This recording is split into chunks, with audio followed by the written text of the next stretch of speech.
Bismillahirrahmanirrahim. Assalamualaikum warahmatullahi wabarakatuh. Kepada yang terhormat Bapak Ibu dosen penguji uji kinerja pada PPG dalam jabatan tahun 2025. Perkenalkan, saya Mahmud, mahasiswa PPG mata pelajaran Sejarah Kebudayaan Islam batch 4 tahun 2025 di LPTK IAIN Abdul Muthalib Sengaji Ambon dengan NIM 2503101122. Pada hari ini, hari Senin, tanggal 2 Februari 2026, saya akan melaksanakan praktik pembelajaran dalam rangka penilaian uji kinerja di MTS NW Nurul Huda Pidot kelas 9 pada materi Wali Songo. Terima kasih, selamat menyaksikan. Wassalamualaikum warahmatullahi wabarakatuh. Assalamualaikum warahmatullahi wabarakatuh. Waalaikumsalam warahmatullahi wabarakatuh.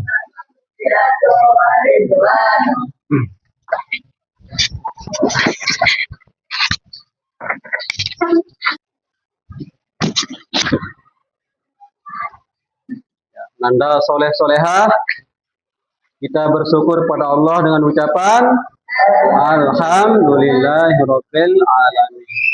Bersalawat pada Nabi dengan ucapan Allahumma shalli ala sayyidina Muhammad wa ala ali sayyidina. Bagaimana kabarnya hari ini, Nanda soleh solehah? Ya. Jadi seperti biasa, sebelum kita memulai belajar, kita berdoa dulu ya. Ingat, adab berdoa, tangan diangkat, kepala ditundukkan. Doa sebelum belajar. Silakan Pak kelas Muhammad Rifki memimpin doa.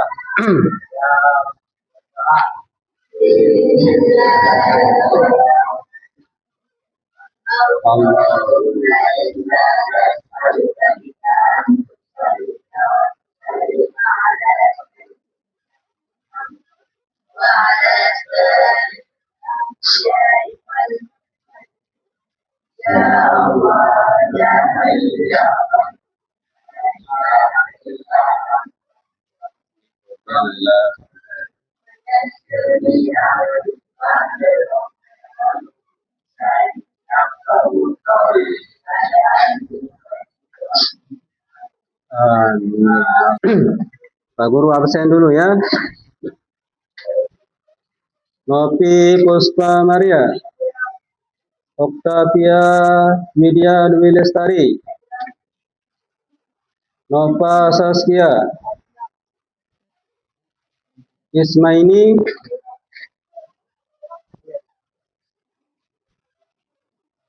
Lukmanul Hakim, Randy Regina Putra, Zulhan. Ada Zulhan? Ada. Ada keterangan ya. Jadi sebelum kita ke materi pembelajaran, sebagai bukti cinta kita kepada tanah air tercinta, tanah air Indonesia, mari kita sama-sama untuk menyanyikan lagu Indonesia Raya ya. Mohon semuanya berdiri.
Ya, silakan duduk.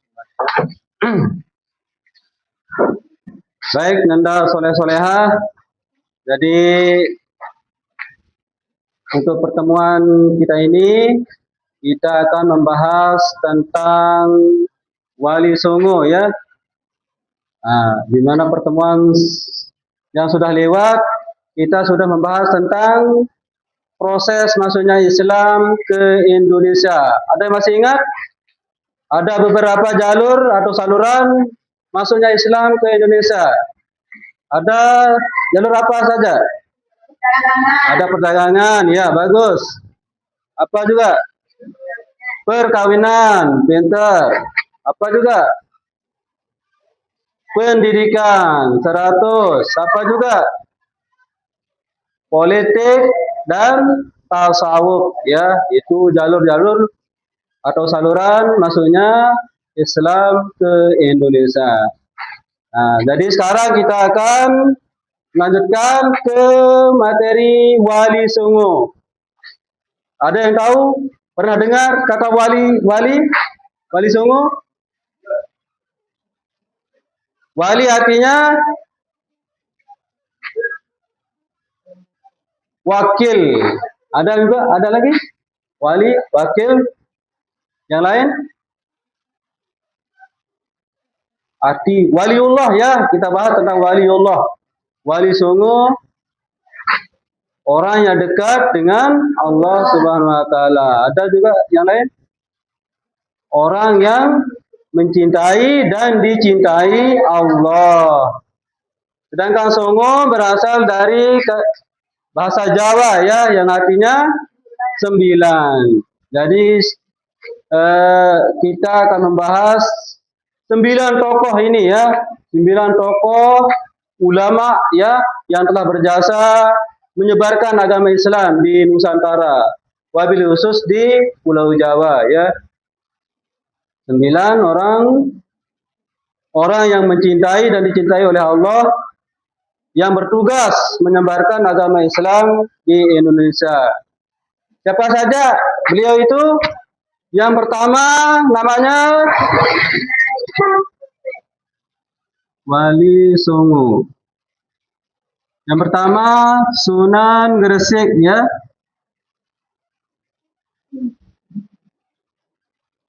Nama aslinya Maulana. Kedua Sunan Ampel, bagus. Nama aslinya Raden Rahmat. Yang ketiga Sunan Giri, ya bagus. Yang ketujuh Sunan Muria ya. Terus yang 8 ada Sunan Kudus. Nama aslinya Ja'far Sodik. Yang terakhir yaitu Sunan Gunung Jati Syarif Hidayatullah. Untuk lebih memudahkan untuk menghafal, mari kita hafalkan dengan lagu ya. Kita wiridkan, jadikan wirid ini. Ya. Tokoh-tokoh kita, tokoh-tokoh ulama kita yang telah berjasa menyebarkan agama Islam di bumi Nusantara tercinta ini Indonesia. Ada yang hafal lagunya? Coba perhatikan Pak Guru dulu ya. Kita pakai lagu selawatan. Ya Rasulullah salamun alaik, ya Rabbi asani wa daraji, abadan ya jirotal alamin, ya mu'ailaju diwal karami wa karami. Kita terapkan di Wali Songo ini. Sunan Gresik Maulana Malik Ibrahim, Sunan Ampel Raden Rahmat, Sunan Giri Muhammad Ainul Yakin, Sunan Bonang Maulana Mahfud, Sunan Rajat Raden Qasim, Sunan Kali Jaga Raden Sahid, Sunan Muria Raden Umar, Sunan Kudus ya. Sunan Kudus. Sunan Kudus Japar Soding Sunan Gunung Jati Syarif Hidayatullah. Bisa? Coba sama-sama ya. 1, 2, 3. Sunan Gresik Maulana Malik Ibrahim. Sunan Ampel Raden Rahman Sunan Giri Muhammad Ainul Yakin. Sunan Raja Sunan Raja Sunan Kalijaga Raden Sahih. Sunan Muria Raden Sunan Kudus Japar Soding Sunan Gunung Jati Syarif Hidayatullah. Ya, hebat. Jadi adapun tujuan kita belajar dari Wali Songo ini adalah yang pertama menjelaskan, ya, kalian diharapkan bisa menjelaskan peran dakwah para Wali Songo ini nantinya, ya. Terus yang kedua menjelaskan tentang biografi dari masing-masing Wali Songo. Terus yang ketiga metode dakwah yang digunakan atau strategi dakwah yang beliau gunakan untuk menyampaikan agama Islam. Yang terakhir yang tidak kalah penting adalah keteladanan yang perlu dicontoh dari dakwah Wali Songo ini. Ya, untuk selengkapnya mari kita sama-sama tonton video, ya, videonya nanti Pak Guru bagikan untuk kelompok untuk diskusi nantinya, ya. Jadi perhatikan video berikut ini.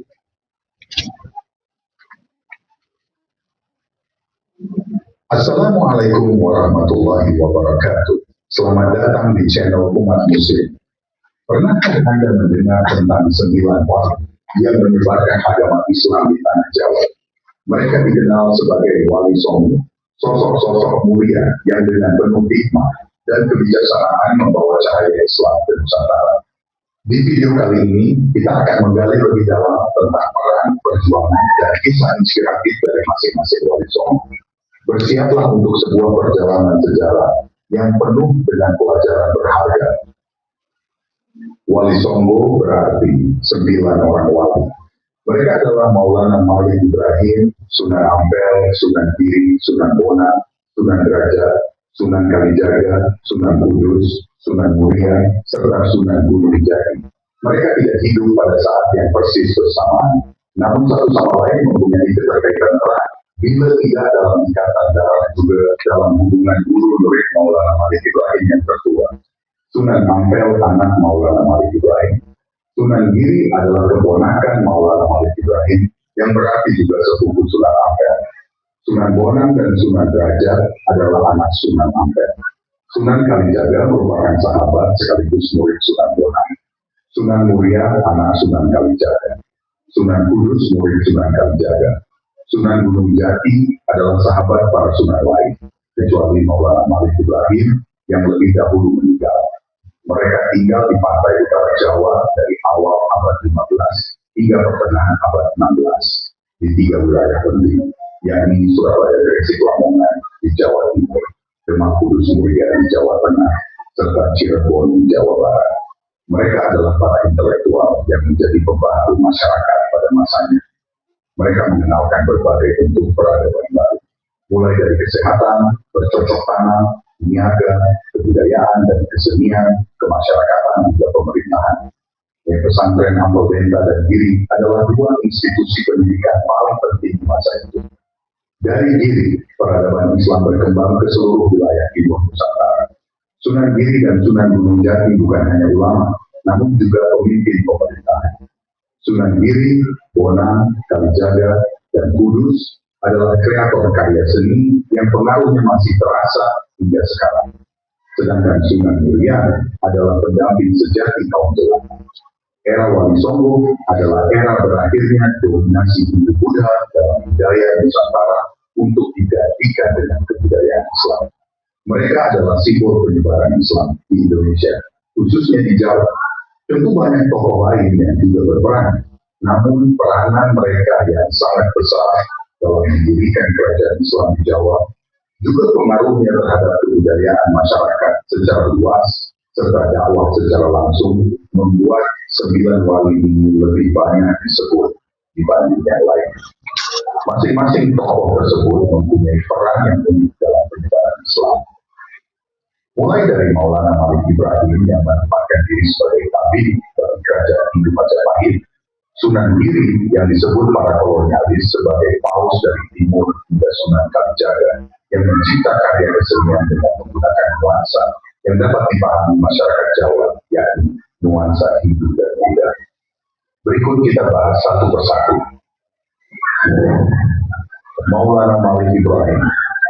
Maulana Malik Ibrahim atau Makhluk Ibrahim As-Samarkandi diperkirakan lahir di Samarkand, Asia Tengah pada paruh awal abad 14. Babat Tanah Jawi versi Mengsma menyebutnya Asmarakandi.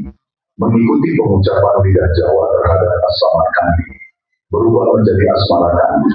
Maulana Malik Ibrahim kadang juga disebut sebagai Syekh Maghrib.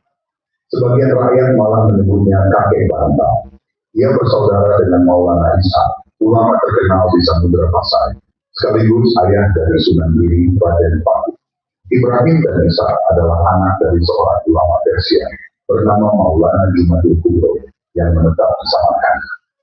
Maulana Jumadil Kubro diyakini sebagai keturunan ke-10 dari Sayyidina Hussein, cucu Nabi Muhammad Shallallahu Alaihi Wasallam. Maulana Malik Ibrahim pernah bermukim di Champar, sekarang Kamboja, selama 13 tahun sejak tahun 1379. Ia malah menikahi putri raja yang memberinya 2 putra. Mereka adalah Raden Rahman, dikenal dengan Sunan Ampel, dan Sayyid Ali Murtada alias Raden Sandi. Merasa cukup menjalankan misi dakwah di negeri itu. Tahun 1392 Masehi, Maulana Malik Ibrahim hijrah ke Pulau Jawa meninggalkan keluarganya. Beberapa versi menyatakan bahwa kedatangannya disertai beberapa orang. Daerah yang ditujunya pertama kali yakni Desa Sebalo, daerah yang masih berada dalam wilayah kekuasaan Majapahit. Desa Sebalo sekarang adalah daerah Plerang, Kecamatan Manyar, 9 km utara kota Gresik. Aktivitas pertama yang dilakukannya ketika itu adalah berdagang dengan cara membuka warung. Warung itu menyediakan kebutuhan pokok dengan harga murah. Selain itu, secara khusus Malik Ibrahim juga menyediakan diri untuk mengobati masyarakat secara gratis. Sebagai tabib, kabarnya, ia pernah diundang untuk mengobati istri raja yang berasal dari Champar. Besar kemungkinan permaisuri tersebut masih kerabat istrinya. Kakek Bantal juga mengajarkan cara-cara baru bercocok tanam. Ia merangkul masyarakat bawah kasta yang disisihkan dalam hidup. Maka sempurnalah misi pertamanya, yaitu mencari tempat di hati masyarakat sekitar yang ketika itu tengah dilanda krisis ekonomi dan perang saudara. Selesai membangun dan menata pondokan tempat belajar agama Buddha tahun 1419 Masehi, Maulana Malik Ibrahim wafat. Makamnya kini terdapat di Kampung Gapura, Gresik, Jawa Timur. Kedua, Sunan Ampel. Ia putra tertua Maulana Malik Ibrahim. Menurut Babat Tanah Jawi dan silsilah Sunan Kudus, di masa kecilnya dia dikenal dengan nama Raden Rahman. Ia lahir di Champar pada 1401 Masehi. Nama Ampel sendiri diidentikan dengan nama tempat di mana ia lama bermukim. Di daerah Ampel atau Ampel Denta, wilayah yang kini menjadi bagian dari Surabaya, kota Wonokromo sekarang. Beberapa versi menyatakan bahwa Sunan Ampel masuk ke Pulau Jawa pada tahun 1443 Masehi bersama Sayyid Ali Murtada Sangadi. Tahun 1440 sebelum ke Jawa, mereka singgah dulu di Palembang. Setelah 3 tahun di Palembang, kemudian ia melabuh ke daerah Gresik. Dilanjutkan pergi ke Majapahit menemui bibinya, seorang putri dari Champar bernama Dwarawati yang dipersunting salah seorang raja Majapahit beragama Hindu bergelar orang Muslim Kertawijaya. Sunan Ampel menikah dengan putri seorang adipati Tuban. Dari perkawinannya itu dia dikaruniai beberapa putra dan putri. Di antaranya yang menjadi penerusnya adalah Sunan Bonang dan Sunan Derajat.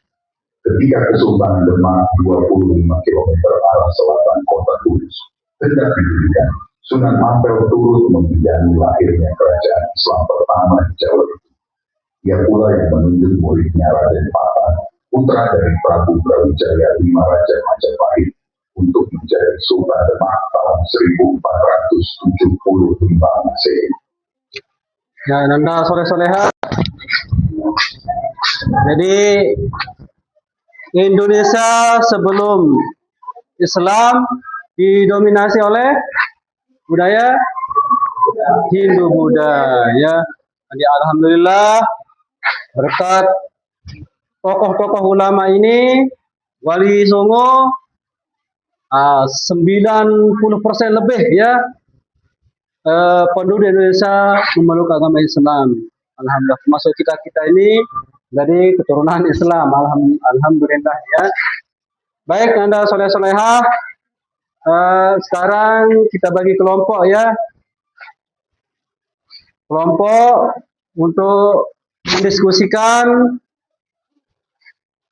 pertama terkait untuk nanti masing-masing kelompok akan menjelaskan tentang biografi Wali Songo, ya. Kita bagi 4 kelompok, ya. 4 kelompok. Yang pertama kelompok Sunan Gresik. Ini, ya. Kelompok ini namanya kelompok Sunan Gresik. Terus ada kelompok Sunan Ampel. Ya, itu kelompok Sunan Ampel, ya. Terus ini kelompok Sunan Derajat, ya. Terus ini kelompok Sunan Giri. Ya. Masing-masing kelompok mendiskusikan, ya, terkait biografi, terus cara berdakwah, metode dakwah, terus keteladanan yang patut dicontoh dari para wali ini, ya. Nanti untuk kelompok 1, kelompok Sunan Gresik, khusus akan membahas tentang Sunan Gresik. Sunan Derajat khusus membahas Sunan Derajat, metode dakwahnya, teladanannya, ya. Terus Sunan Giri khusus membahas tentang Sunan Giri. Terus kelompok Sunan Ampel, ya, khusus membahas Sunan Ampel, ya. Guru akan bagikan materi sekaligus LKPD-nya, ya, untuk didiskusikan dengan teman-temannya.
Waktunya 15 menit, ya.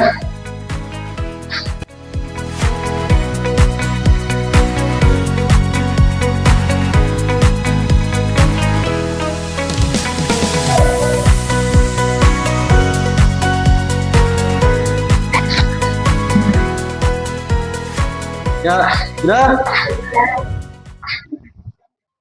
Ya, silakan kelompok 1 untuk maju ke depan untuk presentase, ya. Hasil diskusi kelompok 1. Biografi Sunan Gresik. Nama aslinya adalah Maulana Malik Ibrahim. Dia berasal dari Asia Gresik atau Campa, Mongolia. Silakan kelompok 2 untuk mempresentasikan hasil diskusinya. Silakan. Assalamualaikum warahmatullahi wabarakatuh. Waalaikumsalam warahmatullahi wabarakatuh. Ya, silakan.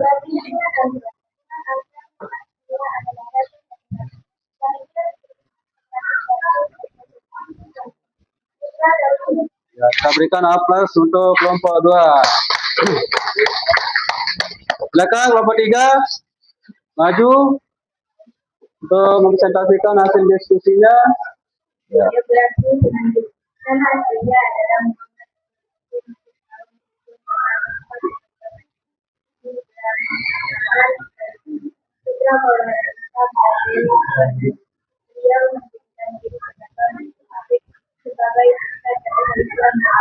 Tadi kita berikan aplaus untuk kelompok 3. Silakan kelompok terakhir, kelompok 4 maju untuk mempresentasikan. Kelompok 4 adalah hasil berlaku saudara. Nama aslinya Raden Kasemi. Lahir sekitar tahun 1470 Masehi. Putra Sunan Ampel. Beliau berdakwah di Lamongan dengan fokus pada manfaat kemiskinan dan kebutuhan anak. Beliau wafat pada tahun 1522 Masehi, dimakamkan di Raja Ajian Lamongan.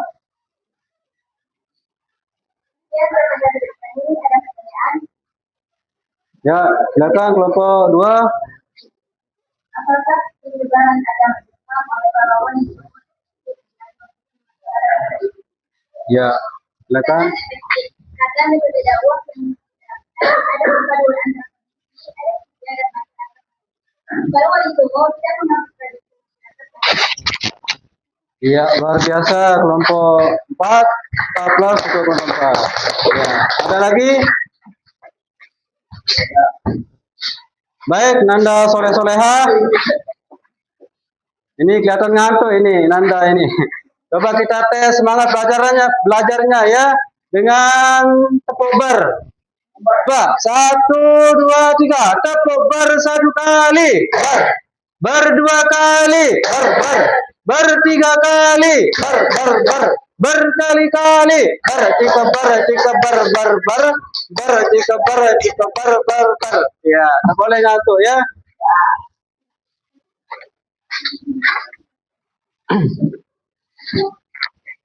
Baik, Nanda Soleh-Soleha.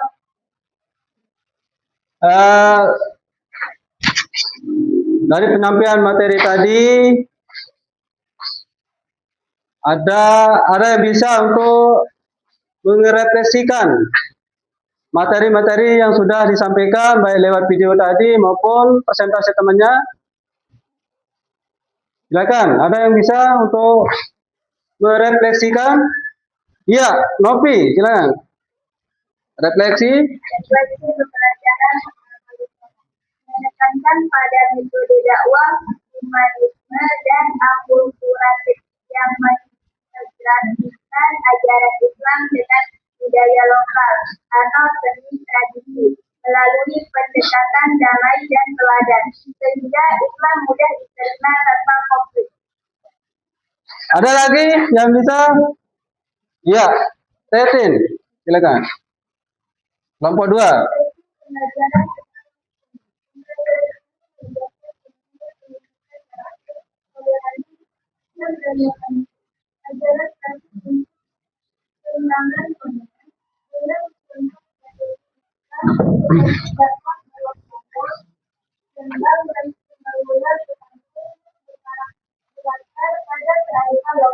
Iya, luar biasa.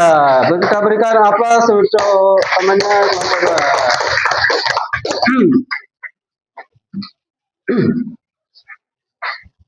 Jadi kesimpulan ya, Nanda Soleh-Soleha dari penyampaian materi tadi.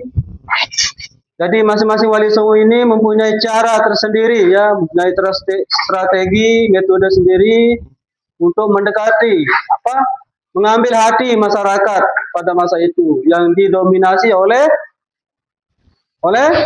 Hindu Buddha ya. Jadi para wali songo ini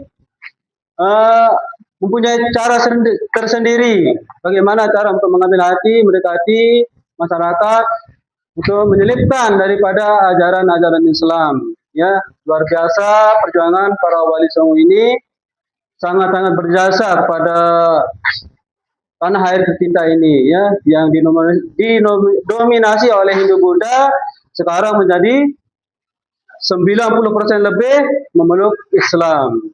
Luar biasa, ya. Terus untuk pertemuan selanjutnya nanti, ya, kita akan membahas melanjutkan masih di biografi Wali Songo, yang itu Sunan Gunung Jati, terus Sunan Kudus, Sunan Kalijaga, dan Sunan Muria, ya. Itu yang kita bahas untuk pertemuan selanjutnya. Kita cukupkan, ya, pertemuan kali ini. Kita akan mempelajari materi yang sudah disampaikan tadi dan materi yang akan untuk pertemuan berikutnya, yaitu Sunan yang belum dibahas biografinya, ya. Kita tutup dengan sama-sama membaca Alhamdulillah. Alhamdulillahirabbil alamin. Terima kasih Nanda Soleh Soleha. Assalamualaikum warahmatullahi wabarakatuh. Waalaikumsalam warahmatullahi wabarakatuh.